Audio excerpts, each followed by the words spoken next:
জগতে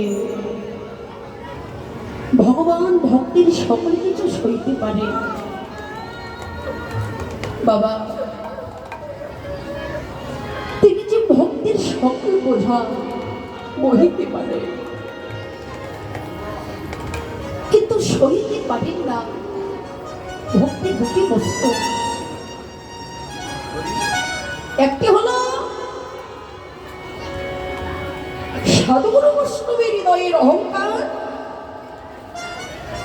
আরেকটি হলো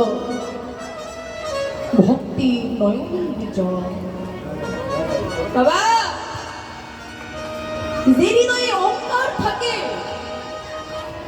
যে হৃদয়ে অভিমান থাকে, সেই হৃদয়ে তো তিনি থাকেন না। ভক্তির প্রাণে বিন্দু মাত্র যদি অহংকার জন্মায় যে আমার সে বড় ভক্ত, বা আমার সে মহাবৈষ্ণব, বা আমার সে বড় সাধু, এই বিশ্বজগতে আর কেউ হতে পারে না। দেখতে ভগবান কখনো কোনোদিন বিরাজ করবেন না বাবা।